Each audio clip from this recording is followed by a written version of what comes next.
Both teams are very excited, training well, pumped up for the experience, to say the least. I think, it's a wonderful experience because they're going to get a chance to play in a stadium. They're going to get a chance to play in front of 3,500 people, which for a lot of 14 through 17-year-olds, it's never happened before. Probably the max if some of those kids have probably played in front of is maybe 500.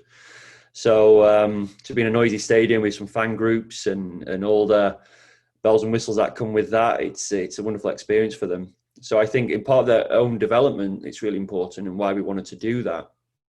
Because if we want to prepare players to become professionals, we have to put them in situations where it's replicating that. And what better than playing in a major stadium with a lot of fans? In terms of the boys, the messaging is really simple. Just enjoy the experience and don't get too carried away. Treat it as a normal game. It all sounds very cliche. I sound like a typical soccer coach when I say that, but it's true. And just learn from it. You know, they're not going to be able to, little things like they're not going to be able to hear probably us from the sideline because of the noise. They're going to hear a lot of noise from the crowd. It's going to feel probably a little intimidating at first, but that's all part and parcel of their development. So just enjoy the experience and enjoy representing the club for the first time in the stadium. Progressing well. We've had 14 weeks of training now, and 7 games each under our belt for both teams. So considering in June everyone was concerned whether we'd be even able to play with the pandemic, it's been very positive. So boys are doing well, teams are progressing well, and we've got a great staff as well. So that's good. The Atlanta rivalry is obviously brand new. It's only just started. So when you compare that with other rivalries around the country or the world, it's obviously in its infancy. So I think those kind of things in terms of a rivalry or derby, that's a really exciting thing that's going to come and develop over the years. And to be part of that history to begin with this weekend is cool and exciting. But I think the main focus for the players is very much that they're getting to play in the stadium and they're being the first players to wear the Charlotte FC badge in Bank of America Stadium. I think that is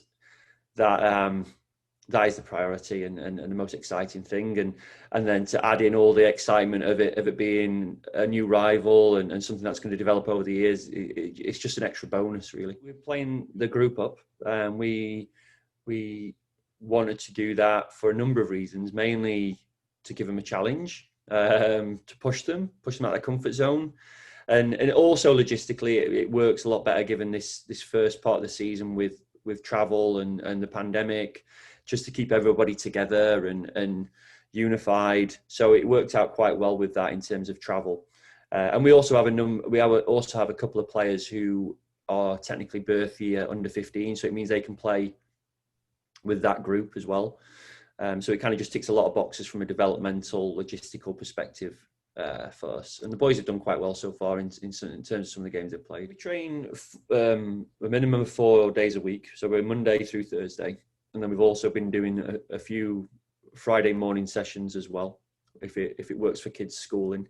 So we have a kind of an optional session on a Friday morning, which is more technical based, and the team training Monday through Thursday, and then obviously game and travel on a Saturday.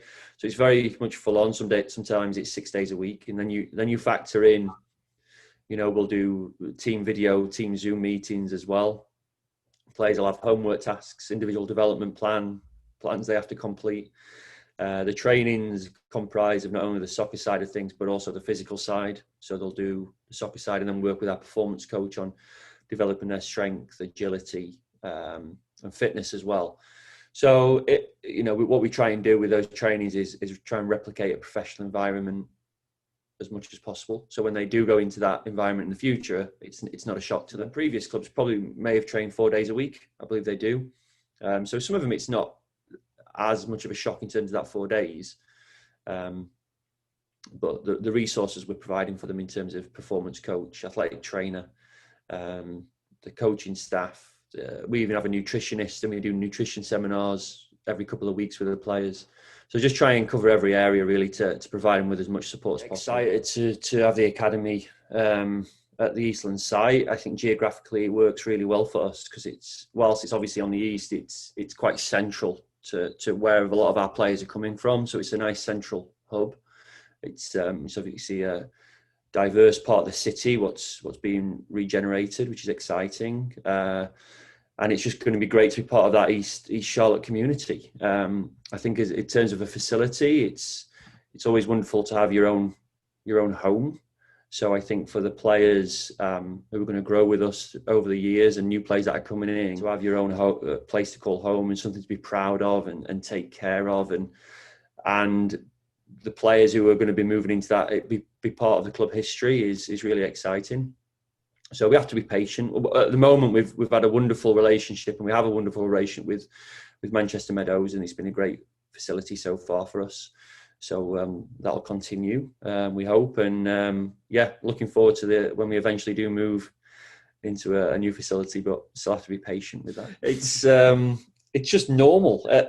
People ask those things all the time, but I think in order for a player to perform to their maximum, they have to, when they step on the field, they need to have had normal as preparation as possible. So we'll whether it's the day before or the morning of the game, we'll have a team meeting to go over the lineup, to go over video from the week's training, to prepare the players, to go over video from previous games. And again, it just replicates what they do in the professional environment. It's very simple and structured.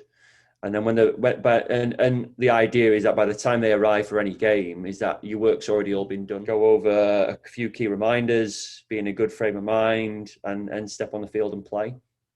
And I think if you asked any other coach in the world, they'd probably give you the same boring answer. But it's just about making sure that, I think every coach will always say, is if you can step foot on the field to do your warm-up, knowing that you've done everything possible to prepare the team for a game, whatever game that is, then that's your job done. And then it's over to the players to execute that plan.